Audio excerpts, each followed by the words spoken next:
bang iiyak siya araw man o gabi kung hindi kanya makita o hindi kanya makasama at lagi kanyang sasambahin? Hello mga guys, kumusta kayo? Panibagong araw, panibagong video na naman tayo. And sa araw na ito ay isa na namang video ang aking ituturo sa inyo na simpleng gabay o simpleng pamamaraan na makakatulong sa atin. At bago ang lahat, gusto ko lang mag-disclaimer sa mga taong hindi naniniwala at hindi gusto ang mga kagaya nitong video. Please skip this video and maghanap kayo ng videos na gustong gusto nyo dahil ang video na ito ay para lamang ito sa mga taong naniniwala and gusto mag-try. Sa lahat po ng mga nagko-comment sa aking mga videos dito sa loob ng aking channel, huwag maniwala or mag-ingat po sa lahat ng mga nagre-reply sa inyo na dinadala kayo sa WhatsApp upang makaiwas po tayo sa mga scam. Ngayon, gusto nyo ba na iiyak sa araw man o gabi ang inyong partner at lagi kanyang sasambahin yung tipong wala siyang ibang susundin kundi ikaw lamang at wala siyang ibang hahangaan kundi ikaw lamang? Ito ay pwedeng gawin sa parihas ang kasarian, babae ito babae and lalaki ito lalaki. Siyempre, pwede rin sa babae at lalaki na mag-partner. And dito po, siyempre kailangan natin dito ng ating gagamitin kapag gagawin natin ang isang ritual. So, kailangan natin dito is, kailangan mo lamang dito maghanda ng isang malinis na tubig. Yung tubig na iniinom. Yes po, isang malinis na tubig at syempre ang lalagyan po natin dapat ay babasagin na baso at clear po dapat tulad nito na nakikita po ang tubig sa loob. So ito lamang ang ating kakailanganin, tubig at saka baso na clear at babasagin po dapat. Ngayon po, kapag ready na ang ating dapat na ihanda, ang isunod mong i-ready is ang inyong sarili. Yes po, sa lagi kong sinasabi sa inyo na kapag gagawa tayo ng isang ritual, kailangan na ihanda natin ang ating sarili. Kailangan na alam natin sa ating sarili na gustong gusto natin itong gawin at alam po natin sa ating sarili na ito ay makakatulong sa atin. Kaya naman, kailangan na mag-isa ka lamang na gumawa nito at wala pong dapat na nakakaalam at hindi rin po ito dapat na ipagsasabi. Ngayon, kapag ready na ang ating sarili at syempre ang ating gagamitin, pwedeng-pwede mo na itong simulan. Ito ay gawin sa umaga at sa pagkagising mo sa umaga, pagkatapos mo maghilamos o mag-toothbrush, kung ano man yung dapat mong gawin, pagkagising mo, kumuha ka ng isang basong tubig sa clear na baso. Ayan po, sa clear na baso at babasagin po dapat. Umupo at magmuni-muni muna. Umupo at isipin mo ang inyong partner.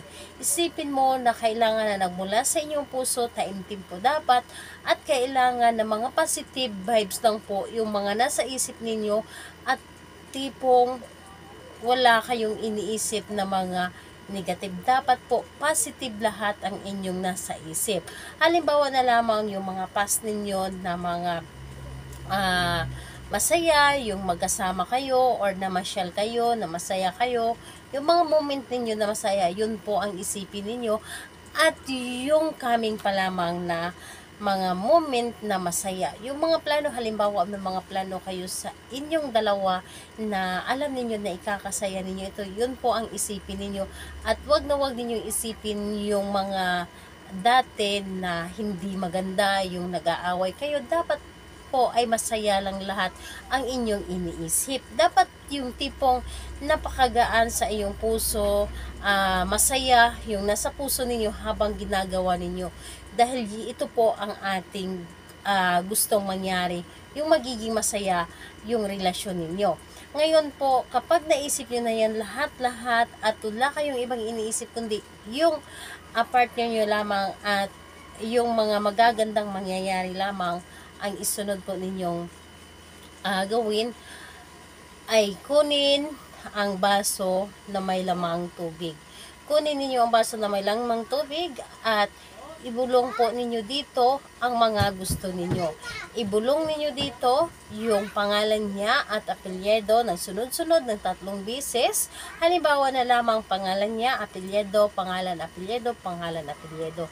At isunod po ang gusto ninyo sabihin, yung ating magic words na iiyak ka sa araw man o gabi at sasambahin mo ako palagi at wala kang ibang gustong makasama kundi ako lamang. Wala kang ibang gustong mamahalin kundi ako lamang. Hindi ka magiging masaya kung hindi mo ako makasama. Hindi ka magiging masaya kung hindi mo ako makikita. So, yun po ang sasabihin po ninyo dito. Kailangan po na nanggagaling sa inyong puso yung gusto ninyo or dapat ninyong sabihin dito. Dapat ay taimtim dapat and kailangan na may buong pagmamahal yung mga sinasabi ninyo. Dahil ito po ang pinaka-importante sa ating mga ginagawang ritual para mas mabilis natin itong mapapagana. Ngayon, kapag naibulong mo na dito lahat-lahat ng gusto ninyo, inumin po ninyo ang tubig. Yes po, inumin ninyo ang tubig na dapat po ay walang matira. Lahat po ng tubig ay inumin ninyo nasa sa loob ng inyong baso. At hindi naman kailangan na punuin talaga ang baso, pwedeng kalahati lamang kung gusto ninyo, kung hindi ninyo kayang ubusin. Pero, nakadepende po sa inyo. Pwedeng kalahati or puno talaga. So, ayun po, pagkatapos nun ay pwede ka nang gumawa kung ano man yung gusto mong gawin pagkatapos mong gawin ang isang ritual. Dapat po ay mag-isa ka lamang at nakaupo ka, dapat naka-Indian seat ka, and ayun po, may buong pagmamahal yung mga ginagawa ninyo sa paggawa ng ritual na ito. So, ayun po, gawin ito kada umaga.